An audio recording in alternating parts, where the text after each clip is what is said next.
Hello बच्चों, let's read the question. The question says that the first phase of translation is।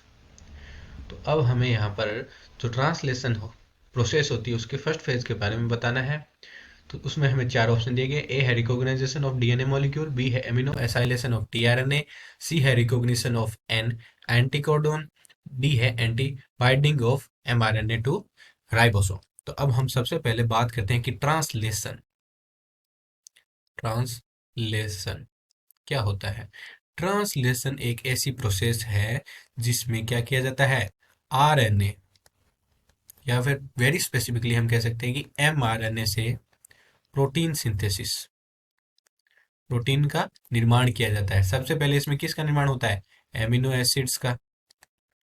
Amino acids का निर्माण होकर के इसमें पॉलीमराइजेशन होता है और पॉलीमराइजेशन होकर के पॉलीपेप्टाइड चेन बन करके प्रोटीन का निर्माण होता है। तो ये हमारी प्रोसेस होती है पूरी ट्रांसलेशन। तो अब हमें प्रश्न पूछा कि फर्स्ट फेज ऑफ ट्रांसलेशन। तो ट्रांसलेशन का जो फर्स्ट फेज होता है, वो कौन सा होता है, वो होता है सक्रियण और सक्रियण करना किनका, एमिनो एसिड्स का, या फिर हम इसे कह सकते हैं एक्टिवेशन ऑफ एमिनो एसिड्स, जो कि हमें प्रश्न में दिया गया है B, amino acylation of tRNA. इस प्रकार लिख सकते हैं फर्स्ट क्वेश्चन कौन सा होता है, एमिनो एसाइलेशन ऑफ टीआरएनए। इसे ही हम और क्या कह सकते हैं, एमिनो एसिड्स का सक्रियण, या फिर जैसे कह सकते हैं एक्टिवेशन ऑफ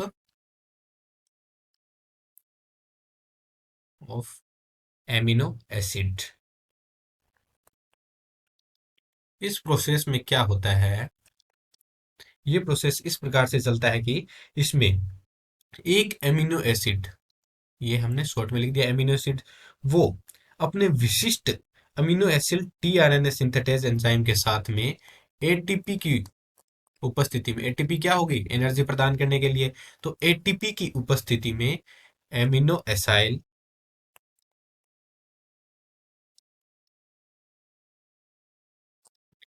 टीआरएनए सिंथेटेज, जो कि एक विशिष्ट एंजाइम होता है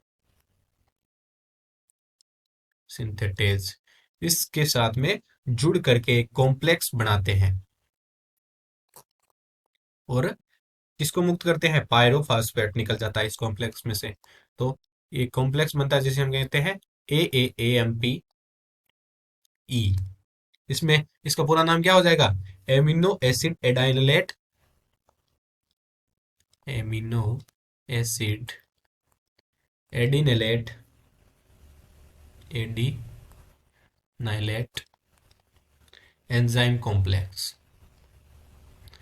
इस कॉम्प्लेक्स का निर्माण होता है और इसमें साथ ही साथ क्या मुक्त होता है, पायरोफॉस्फेट। तो ये क्या होता है, ये सक्रिय अमीनो अम्ल कॉम्प्लेक्स होता है, एक्टिव एमिनो एसिड कॉम्प्लेक्स होता है जिसमें कि एमिनो अम्ल प्रेजेंट होते हैं। और ये अब किसके साथ में जुड़ते हैं, ये जुड़ते हैं अपने जो सिरे के 3 डेज सिरे के टीआरएनए के साथ में। तो अगले स्टेप में क्या होता है, ये कॉम्प्लेक्स AAAMP एंजाइम कॉम्प्लेक्स जो होता है वो किसके साथ जुड़ते हैं, टीआरएनए के साथ। वो कौन से, 3 डेज वाले टीआरएनए के साथ में जुड़ते हैं और क्या बनाते हैं, AATRNA plus AMP plus enzyme.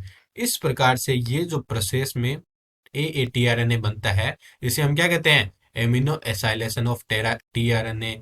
इसमें टीआरएनए क्या होता है, चार्ज्ड हो जाता है इस प्रक्रिया के फलस्वरूप, और इससे अमीनो अम्ल भी सक्रिय हो जाते हैं। तो यह जो होता है हमारा ट्रांसलेशन का वेरी फर्स्ट फेज होता है, जिसके बाद में आगे के जो दूसरे स्टेज होते हैं वो चलते हैं। तो यही हमसे प्रश्न पूछा गया है कि the first phase of translation is amino acylation of tRNA और एक्टिवेशन ऑफ एमिनो एसिड। तो बी ऑप्शन जो हमारा है वो बिल्कुल करेक्ट ऑप्शन है। ए ऑप्शन हमें दे रखा है कि रिकॉग्निशन ऑफ डीएनए मॉलिक्यूल, तो यह बिल्कुल ही ट्रांसलेशन का फर्स्ट फेज नहीं होता, बिल्कुल गलत आंसर ऑप्शन है। सी है recognition of an anticodon, anticodon का रिकॉग्निशन भी ट्रांसलेशन का फर्स्ट स्टेप नहीं होता। डी है binding of mRNA to ribosome, यह ट्रांसक्रिप्शन का स्टेज होता है और हमें यहाँ पर ट्रांसलेशन पूछा है, तो डी भी गलत हो जाता है। तो हमारा राइट ऑप्शन हो जाएगा B option. B option is amino acylation of tRNA. यह ट्रांसलेशन का पहला या फर्स्ट स्टेज होता है। Hope you understand it well. All the best.